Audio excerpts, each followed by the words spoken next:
Selanjutnya hadis nomor 275. Imam Bukhari rahimahullah berkata, Muhammad bin Katsir mengabarkan kepada kami, ia berkata, Sufyan mengabarkan kepada kami dari Zubaid, dari Murrah, an Abdullah radhiyallahu anhu qala, Inna Allah Ta'ala qasama bainakum akhlaqakum kama qasama bainakum arzaqakum wa inna Allah Ta'ala yu'til mala man ahabba wa man la yuhib wa la yu'til imana illa man yuhib faman dhamma bil mali an yunfiqah wa khafa al aduwa an yujahidah wa haba al layla an yukabidah falyukthir min qawli la ilaha illallah wa subhanallah walhamdulillah wallahu akbar. Dari Abdullah, maksudnya adalah Abdullah bin Umar radhiyallahu anhuma, dan saya sudah bilang setiap kali kita sebut nama sahabat kita bilang radhiyallahu anhu kalau dia sendiri sahabat, tapi kalau dia sama ayahnya sahabat seperti ini Abdullah, ayahnya Umar bin Khattab, maka kita bilang radhiyallahu anhuma. Ia berkata, ini tentu karena mengamalkan firman Allah Subhanahu wa taala tentang para sahabat radhiyallahu anhum wa radu an. Ya. Ini disebutkan dalam akhir surah Al-Fath. Dari Abdullah radhiyallahu anhu ia berkata, sungguhnya Allah membagi akhlak di antara kalian sebagaimana D-nya besar kata ganti Allah, membagi rezeki di antara kalian. Dan sungguhnya Allah Ta'ala memberi harta kepada orang yang dia cintai dan orang yang dia tidak cintai. Maksudnya mukmin atau kafir. Dan atau serta dia Allah tidak memberi iman kecuali kepada orang yang dia cintai. Maka barang siapa kikir dengan harta untuk dia infakkan, takut musuh akan menyerangnya dan cemas malam akan menyusahkannya, maka hendaklah ia memperbanyak ucapan la ilaha illallah, subhanallah, alhamdulillah dan Allahu akbar. Tidak ada Tuhan yang berhak disembah kecuali Allah, la ilaha illallah, subhanallah maha suci Allah, alhamdulillah segala puji bagi Allah, dan Allahu akbar, Allah maha besar. Kandungan hadis ini adalah, yang pertama, dalam hadis di atas terdapat penjelasan tentang agungnya kedudukan akhlak yang mulia. Nah, nanti akan kita rincikan satu persatu insyaAllah itu. Kemudian yang kedua, orang yang diuji dengan kekikiran, takut akan musuh dan tidak mendirikan sholat malam, maka hendaklah memperbanyak doa-doa yang penuh dengan berkat tadi disebutkan di atas. Baik, kita rincikan hadis ini dengan izin Allah SWT tentunya. Dikatakan oleh Abdullah radhiyallahu anhu, beliau berkata, Inna Allah Ta'ala qasama bainakum akhlaqakum kama qasama bainakum arzakakum. Sesungguhnya Allah Ta'ala telah membagikan akhlak-akhlak di antara kalian. Maksudnya kalian mudah sekali untuk memiliki akhlak-akhlak yang baik. Untuk menjadi orang baik mudah. Santun, ramah, dermawan, segala macam itu mudah. Allah bagikan. Sebagaimana Allah berikan kalian rezeki. Dan rezeki ini Allah Subhanahu wa taala berikan kepada kita, jangan dipatok hanya duit, uang saja. Ini banyak terjadi soalnya di tengah-tengah masyarakat ya. Rezeki itu definisinya adalah segala sesuatu yang memenuhi atau menjadi penyebab terpenuhinya kebutuhan seorang hamba untuk roda kehidupannya di muka bumi ini. Itu namanya rezeki. Contoh misal rezeki depan mata kita yang selalu kita nikmati semua. Mau orang kaya, orang miskin bisa. Oksigen yang kita hirup. Saking luasnya rezeki ini, alhamdulillah, ya, yang jarang disyukuri oleh orang, maka kita tinggal narik, keluarkan, narik, keluarkan. Kita akan tahu nilainya ini kalau kita lihat bagaimana orang sesak nafas, kemudian dia harus bayar tabung oksigen di rumah sakit. Berapa dia harus bayar? Seharian kita gratis hirup semau kita, gitu kan? Dan juga itu prosesnya luar biasa. Sudah masuk ke dalam tubuh kita nggak campurin lagi. Bayangkan kalau Allah wajibkan kita, kalau kau hirup oksigen satu kali, yang hitungannya detik, kan? Itu kau harus urus juga di dalam tubuhmu. Alihkan ke sini, ke sini, ke sini, atur. Itu kan repotnya luar biasa, kan? Ya. Susah sekali. Belum lagi kalau ada bakterinya, sortir, buang. Kalau enggak nanti rusak tubuhmu. Kita nggak pernah tahu. Allah sudah siapin paru-paru yang menyortir, gitu kan? Saya pernah ikuti sebuah penelitian ilmiah, paru-paru manusia itu kalau ditarik, itu luasnya seperti lapangan basket. Tapi dilipat-lipat atau lipat sampai jadi padat sekali. Itu kalau diurai jadi tipis seperti lapangan basket besarnya. Itu untuk menyortir. Jadi kalau ada debu, ada kotoran, bakteri tersortir, nggak ngerusak tubuh kita. Kita cuma hirup, selesai. Nggak pernah tahu apa yang terjadi. Karena besarnya nikmat ini sampai orang lupa. Pernah nggak Bapak Ibu bilang, Alhamdulillah saya masih bisa nafas? Mungkin kita tidak pernah ucapin itu, gitu kan? Contoh, Cahaya yang ditangkap oleh mata kita. Rezeki itu. Bapak Ibu sekarang bisa lihat saya bisa lihat Bapak Ibu ini karena ada cahaya yang ditangkap oleh mata kita kan, lalu pantulin kembali. Sekuat apapun mata kita, kalau tidak ada cahaya ini nggak bakal bisa lihat. Contoh misalnya Bapak Ibu masuk ke satu ruangan gelap gulita, biar mata kita terang, nggak pakai kacamata, nggak bisa lihat apa-apa, karena nggak ada cahayanya. Syaratnya mata ini harus tangkap cahaya, baru mantulin kembali, kan begitu. Berapa kali teman-teman kita selalu lihat tiap hari matahari terbit ini, sehingga kita bisa beraktivitas. Pernah pikir nggak itu sebuah rezeki? Itu rezeki itu. Telinga kita bisa dengar suara. Telinga yang sangat kecil lubangnya seperti ini. Di dalamnya ada gendang kecil. Kita bisa tahu orang ngomong apa. Sehingga kita bisa tahu orang ini baik sama kita. Atau mau menyampaikan yang baik. Atau dia mau niat jahat. Kan dengan kuping kita bisa dengar. Hidung kita teman-teman ini luar biasa. Waktu yang bersamaan bisa membedakan mana busuk mana wangi. Alat mana ini yang bisa seperti ini?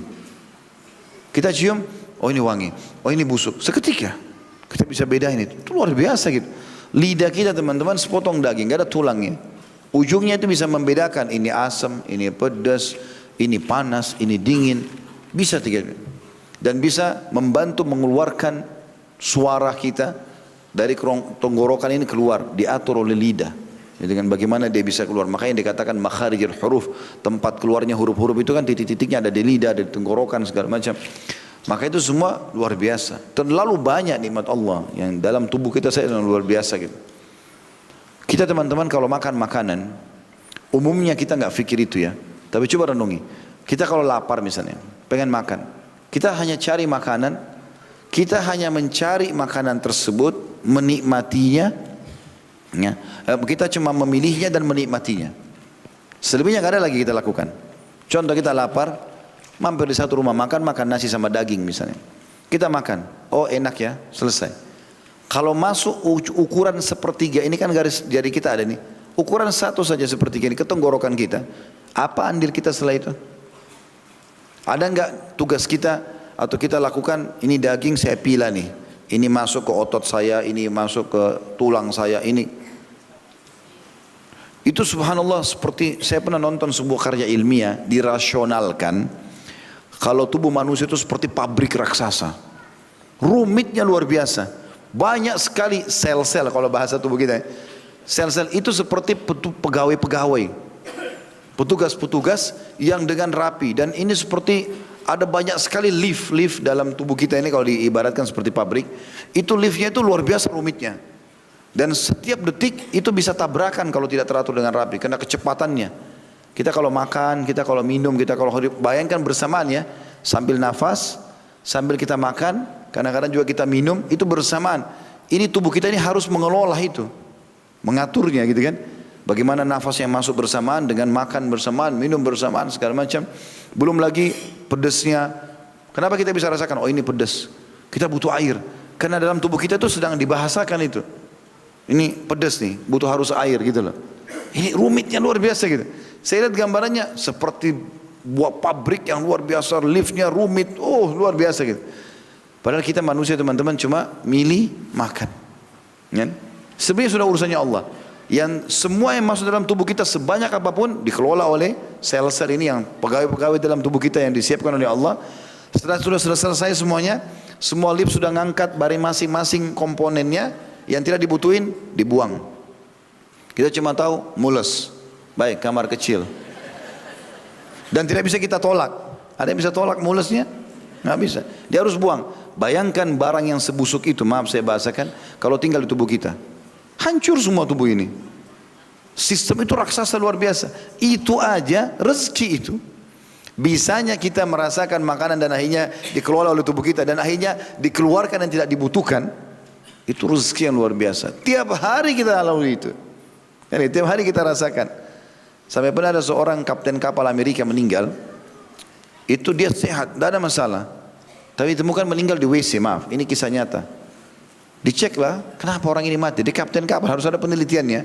Teliti ternyata setelah diteliti, dia menghirup bakteri yang mematikan. Walaupun memang ajalnya datang. Dan bakteri itu ditemukan dari tinjanya dia sendiri.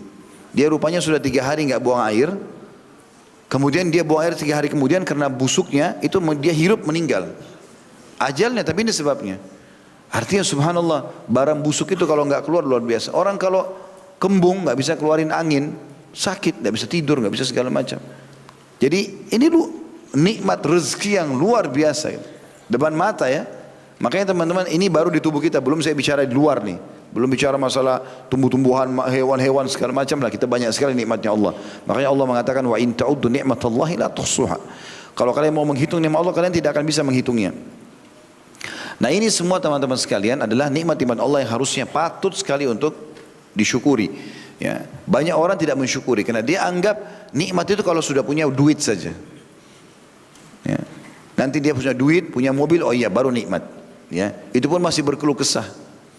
Makanya pernah saya sampaikan ada seorang datang kepada syekh di Saudi, dia bilang saya orang miskin syekh. Kata syekh tidak, kau orang kaya. Dia minta bantuan di masjid. Kau orang kaya. Enggak, saya orang miskin. Enggak, kau orang kaya. Demi Allah saya orang miskin syekh. Demi Allah kau orang kaya. Syekh yang bilang, kok bisa syekh lebih tahu keadaan saya? Iya, mau saya hitung hartamu? Mau. Berapa jarimu? 10. Kalau satu jarimu saya ganti 1 juta real, tapi saya potong, mau nggak? Nggak mau. Kau punya 10 juta real. Satu matamu saya cungkil, bayar 1 juta real, mau nggak? Nggak mau. Kau punya 2 juta real. Terus terus orang ini, syekh ini hitung telinganya, kakinya segala macam. Nggak mau. Kau ini jutaan real di tubuhmu ini. Tinggal keluar cari makan saja, hai manusia. Membangkang nikmat Allah gitu. Seakan-akan sudah luar biasa masalahnya. Saya kadang-kadang ketemu orang, sebagian orang ustaz, saya mau sampaikan masalah saya, baiklah. Ceritalah sama dia sampai nangis-nangis. Saya lihat ini masalahnya apa ini? Enggak ada masalah. Yang antum hadapi ini kecil sekali, lihat orang yang lebih berat masalahnya. Kadang-kadang hanya sekedar dia salah ucap, atau dia ada masalah apa, atau telat sedikit makan, udah luar biasa. Tadi saya itu telat makan, laparnya luar biasa. Kenapa memang? Kan masih bisa makan gitu kan. Jadi tidak usah terlalu besar-besarin masalah. Lebay aja. Itu yang tepat. Baiklah. Selanjutnya dikatakan, jadi sebenarnya akhlak itu semua potensi karakter yang baik Allah bagikan sebagaimana rezeki dibagi. Bayangkan kalau rezeki begitu banyak tadi saya rincikan, begitu juga akhlak. Artinya kita bisa sekali berperangai itu. Selanjutnya dikatakan wa inna Allah ta'ala yu'til mala man ahabba wa man la yuhib.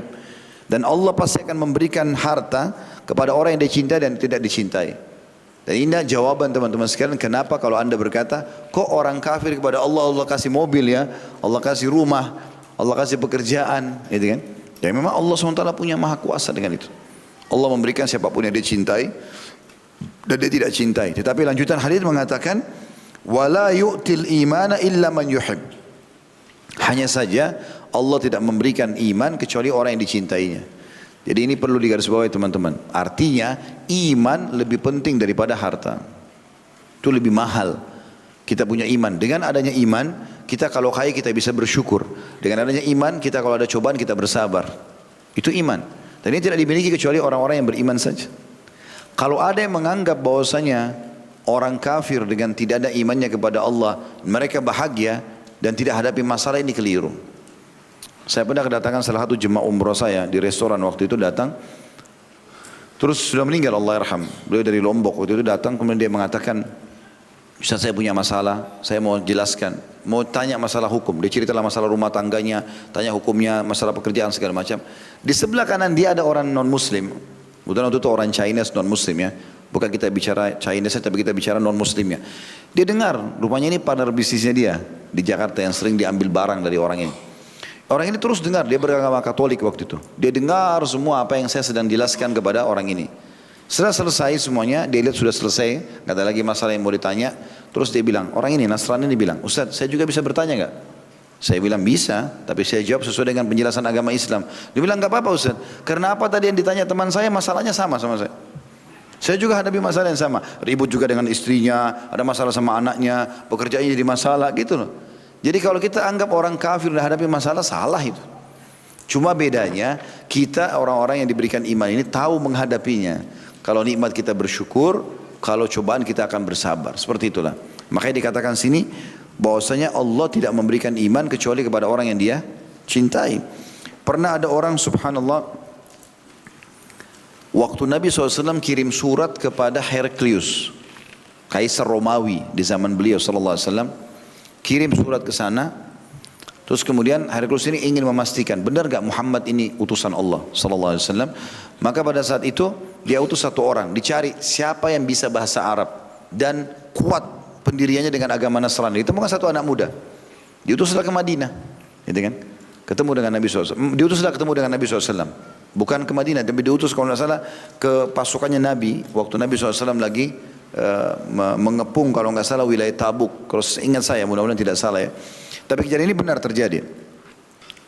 Saya lupa juga nama anak itu, anak muda itu. Yang jelas saya sebutkan dalam kajian sirah. Intinya datang anak muda ini lalu dia bertanya ya beberapa hal yang merupakan poin yang harus ditanyakan untuk memastikan Nabi itu Rasulullah atau bukan.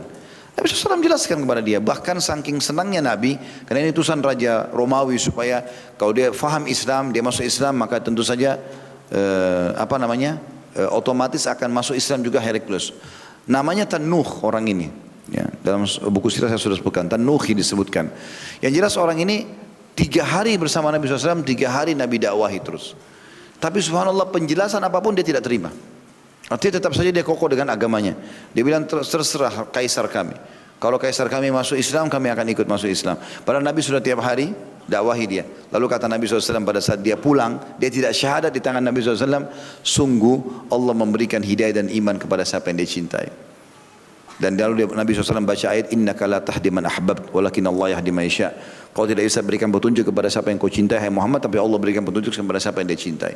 Jadi Bapak Ibu bisa hadir di majelis ilmu seperti ini, mau belajar agama, mau tutup aurat, mau jadi seorang muslim, itu rasa cintanya Allah kepada kita. Karena kalau Allah tidak suka, maka Allah tidak kasih kita keimanan. Banyak orang yang punya peluang, mungkin di komplek ini banyak yang tinggal, mungkin orang non muslim, atau orang muslim pun dekat masjid, dia dengar azan, dia tahu ada pengajian, tapi subhanallah tidak tergerak karena iman tidak ada. Ya.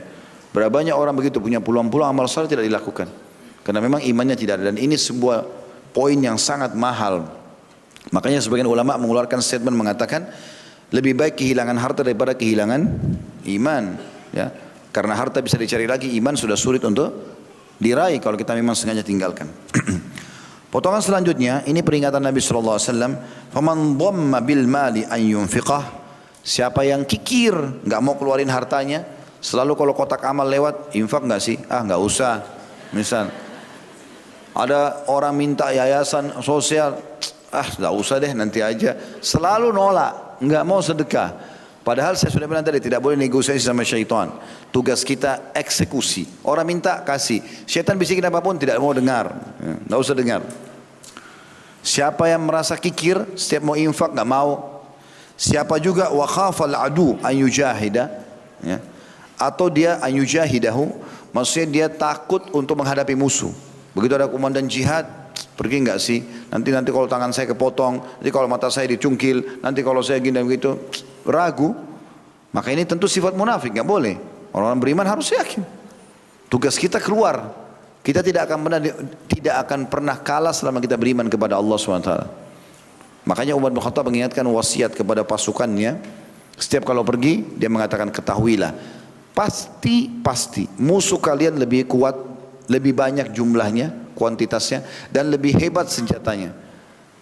Tetapi mereka maksiat kepada Allah. Sementara kalian lebih sederhana senjatanya dan lebih kurang jumlah kalian. Dan yang mengunggulkan kalian justru keimanan dan kalian tidak bermaksiat kepada Allah. Kapan kalian bermaksiat sedikit pun cukup untuk membuat mereka mengalahkan kalian karena mereka lebih banyak dari sisi jumlah dan senjata. Jadi kita masuk ke medan perang teman-teman, tidak usah khawatir kalaupun itu terjadi. Selama di jalan Allah, jalan saja. Allah menyebutkan tentang para sahabat di perang Badar. Pada saat mereka memanah, melempar tombak, ada yang mengayunkan pedangnya ke musuh, apa yang Allah bilang?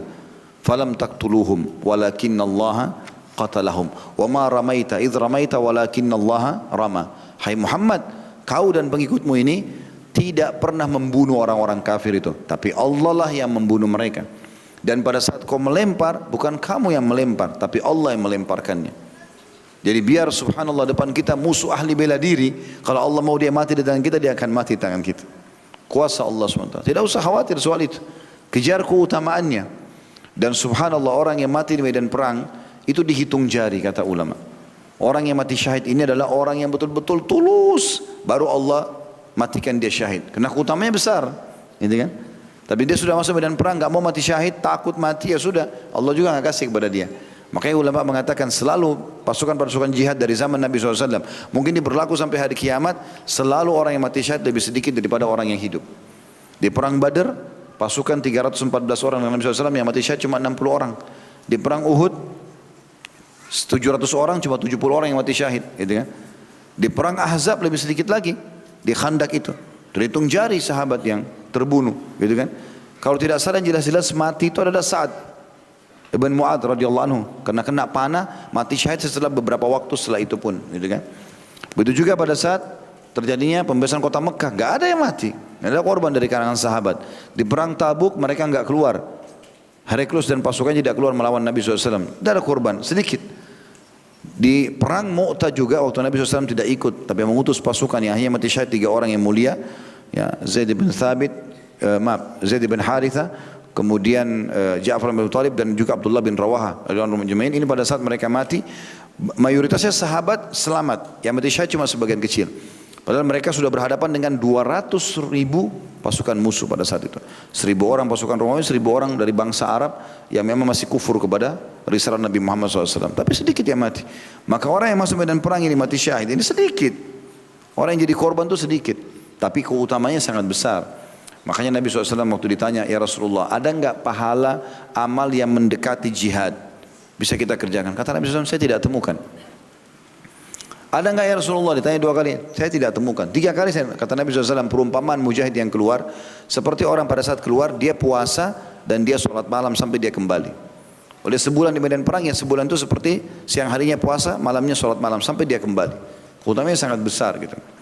Nah kalau sampai muncul perasaan-perasaan takut menghadapi musuh, juga wahabal laili ayyukabidah, maksudnya dia takut malam, kalau dia tiba malam hari, ketakutan-ketakutan, was-was, diganggu oleh syaitan, akhirnya tidak mau sholat malam, ya, tidak mau beribadah, baca Quran, takut kalau sendirian segala macam, maka falyukthir, ini garis bawahi perintahnya, perbanyak, bukan sekali 2 kali, perbanyak min qaul, dari kalimat La ilaha illallah, tidak ada Tuhan yang berhak disembah kecuali Allah, subhanallah maha suci Allah, walhamdulillah segala puji bagi Allah, wallahu akbar, dan Allah maha besar.